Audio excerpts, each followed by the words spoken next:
Good morning, everybody.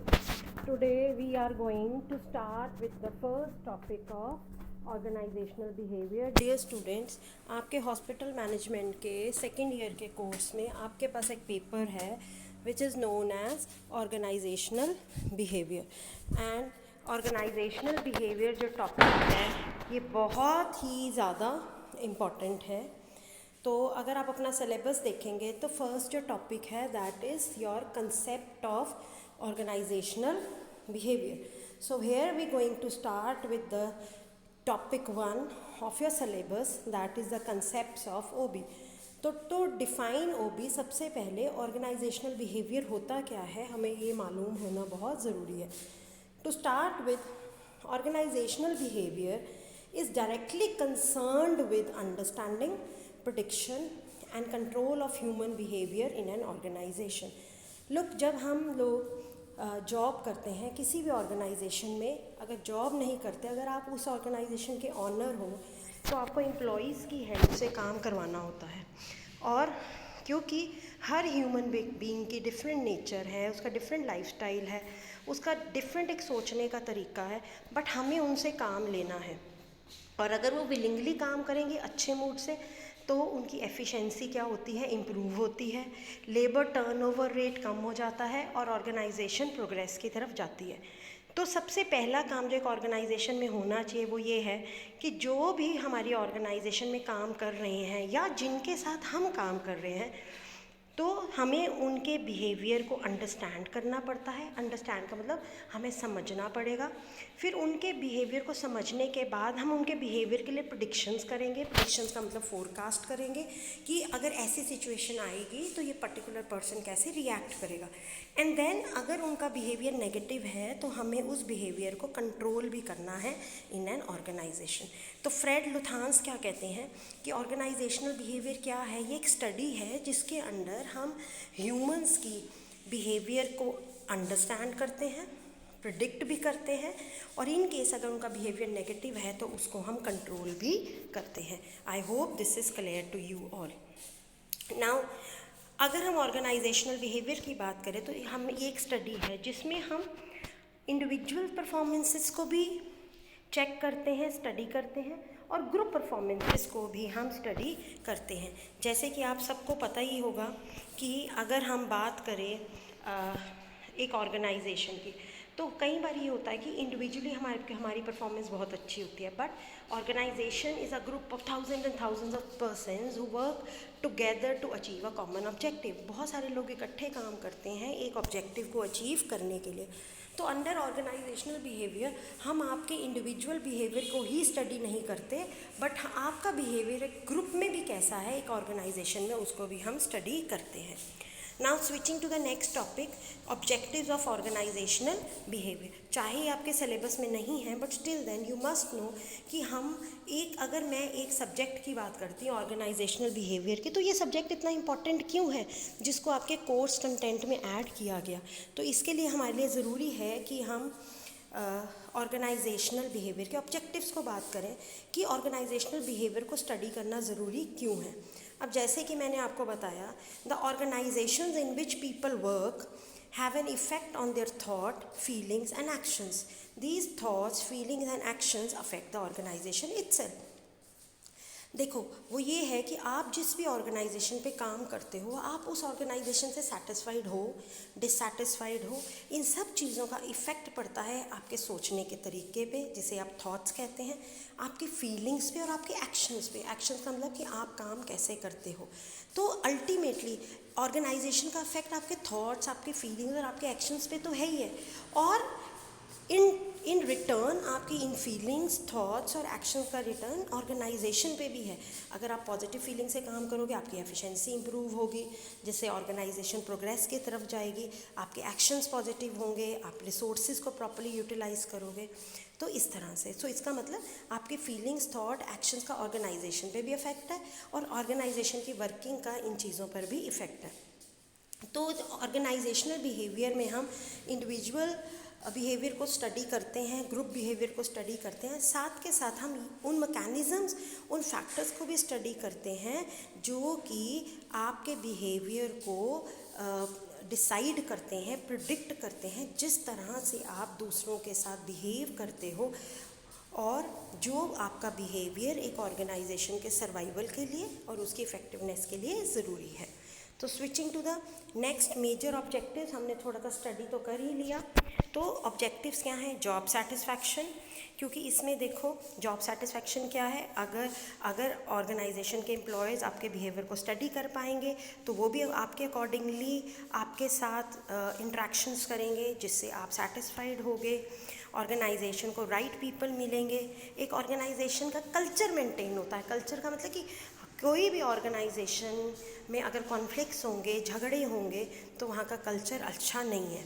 तो एक positive organisational culture के लिए भी ह्यूमन बिहेवियर को स्टडी करना बहुत ज़रूरी है। फिर उसके बाद अगर आपका कोई लीडर है, leader is the one who has followers, तो एक ग्रुप से काम कराने के लिए कोई ना कोई एक वॉलंटियर होता है जिसे लीडर बनाया जाता है। तो लीडर कौन है? जो आपको लीड कर रहा है और जिसने आपसे काम कराना है। तो एक लीडर के लिए भी बहुत ज़रूरी है कि वो आपके बिहेवियर को जाने, उसी अकॉर्डिंगली वो आपसे काम कराए। अगर फिर भी एक ऑर्गेनाइजेशन में झगड़ा हो जाए तो उस कॉन्फ्लिक्ट को कैसे सॉल्व करना है, रिजॉल्व करना है, ये भी एक ऑर्गेनाइजेशनल बिहेवियर को स्टडी करने का पर्पस है। देन आपके बिहेवियर को स्टडी करने से हम एम्प्लॉयज़ को अच्छे से जान पाते हैं, और आप ही एम्प्लॉयज़ में से, लीडर्स भी आप ही एम्प्लॉयज़ में से हैं। तो अगर जिसके अंदर ये क्वालिटी है to understand the behaviour of other, to get the work done through others in a positive way, तो वो अच्छे लीडर्स भी बन सकते हैं।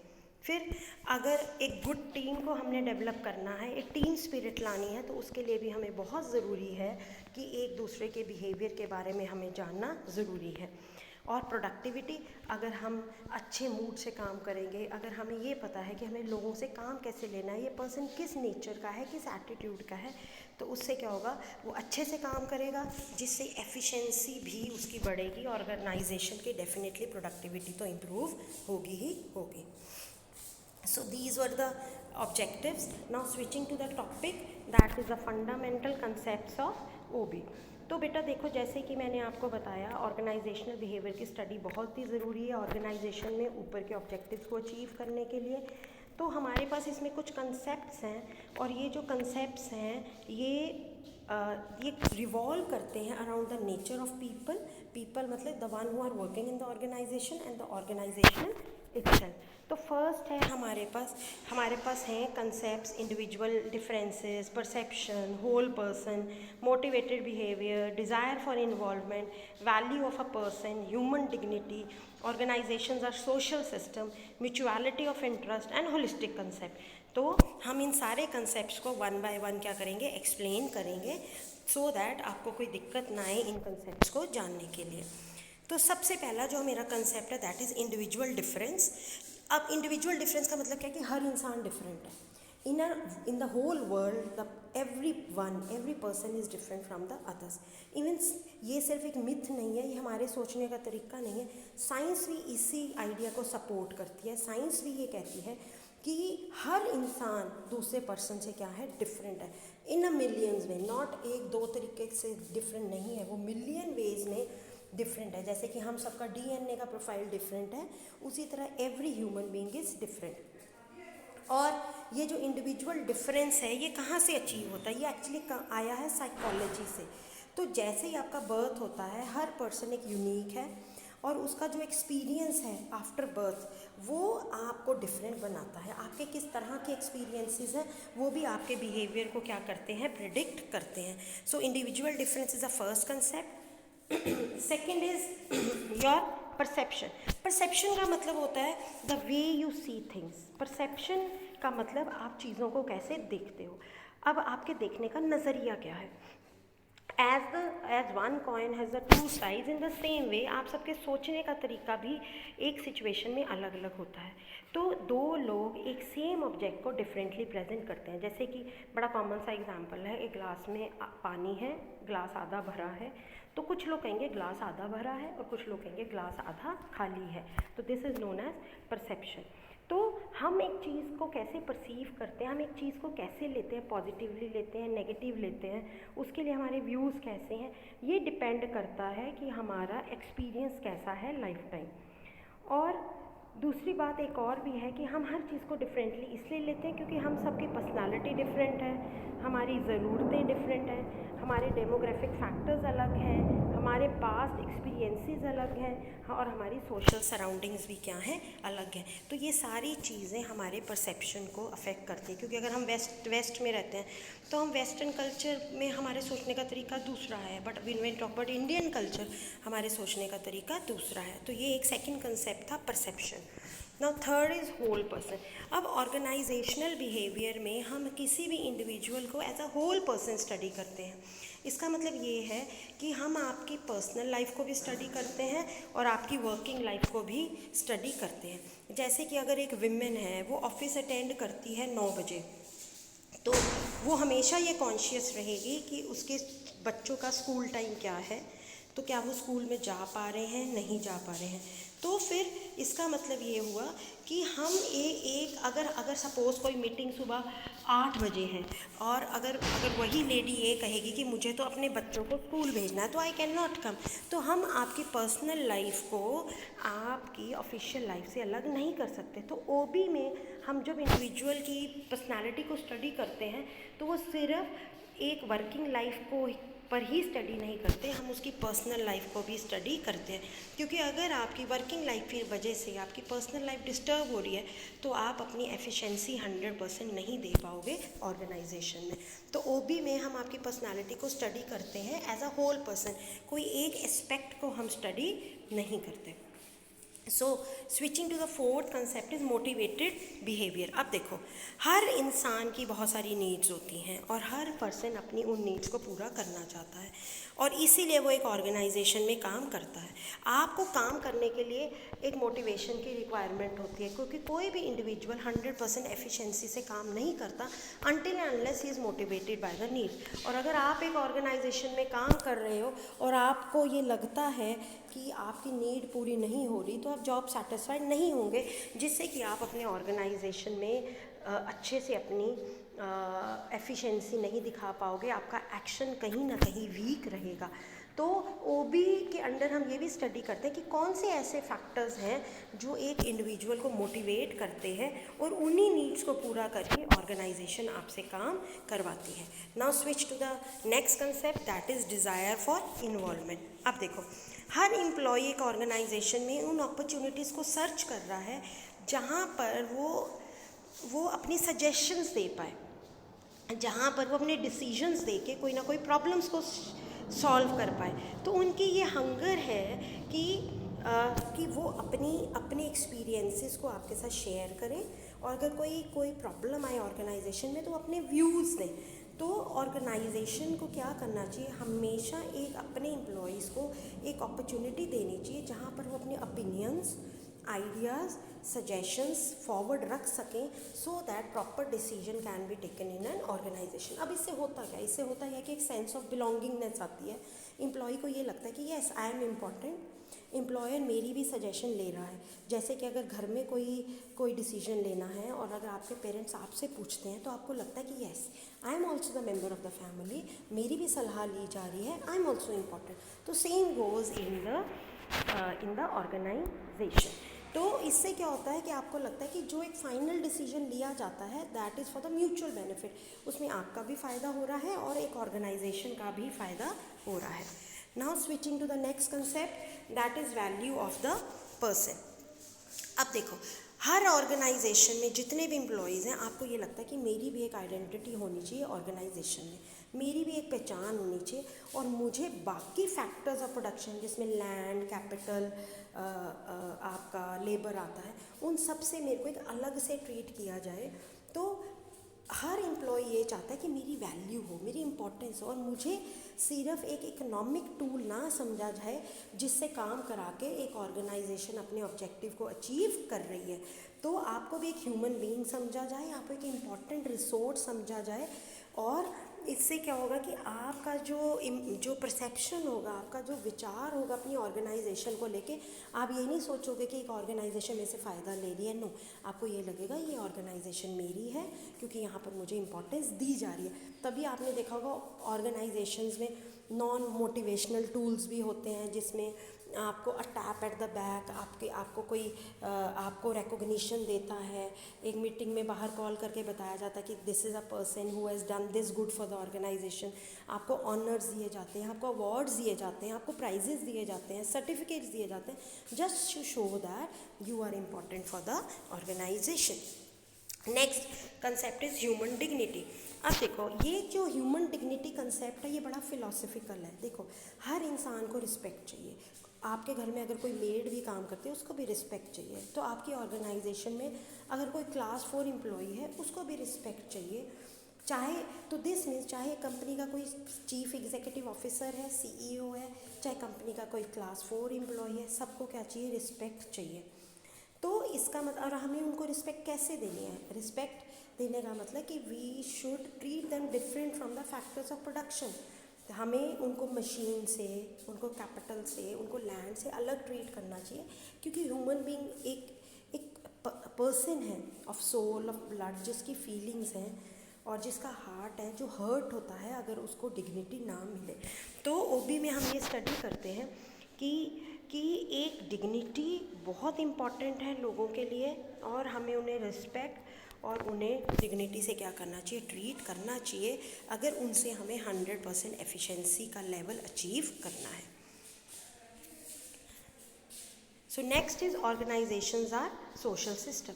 तो हमने सोशियोलॉजी से ये स्टडी करा कि जो ऑर्गेनाइजेशंस हैं वो सोशल सिस्टम्स हैं, क्योंकि एक ऑर्गेनाइजेशन में सोशल लॉज होते हैं और साइकोलॉजिकल लॉज होते हैं। तो जिस तरह से आपकी साइकोलॉजिकल नीड्स होती हैं, आपके साइकोलॉजिकल नीड्स हैं, आपके सोशल नीड्स हैं, to have friends, to have relatives with whom you can share your sorrows and joys।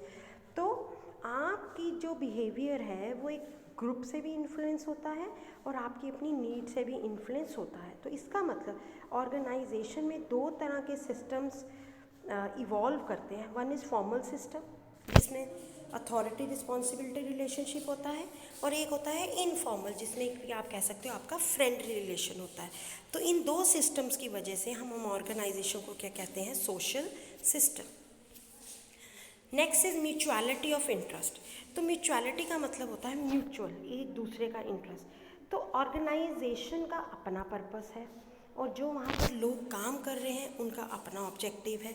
Organisation लोगों को क्या लेती है, एम्प्लॉयज़ को, कि इनकी हेल्प से हम अपने ऑब्जेक्टिव को अचीव करेंगे। और जो एम्प्लॉयज़ वहाँ पर काम कर रहे हैं वो ऑर्गेनाइजेशन को एक मीन लेते हैं, एक तरीका लेते हैं जिससे कि वो अपने गोल्स को अचीव कर सकते हैं।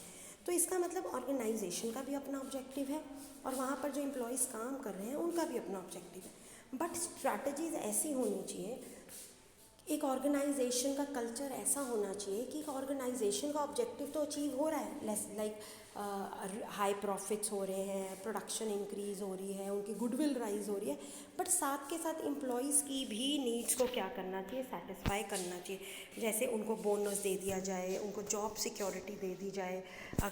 तो इस तरह से दोनों के इंटरेस्ट क्या होने चाहिए? म्यूचुअल होने चाहिए, कि ऑर्गेनाइजेशन का भी ऑब्जेक्टिव अचीव हो एंड साइमल्टेनियसली आपके एम्प्लॉयज़ का भी ऑब्जेक्टिव अचीव हो। So at the last we can say that जो ओबी है वो क्या है? होलिस्टिक कंसेप्ट है। होलिस्टिक कंसेप्ट का मतलब है कि हम ओबी के एक कंसेप्ट के लिए वर्क नहीं करते, ये सारे कंसेप्ट्स को इकट्ठे इन्वॉल्व करके ही हम अपने ऑर्गेनाइजेशन को क्या कर सकते हैं?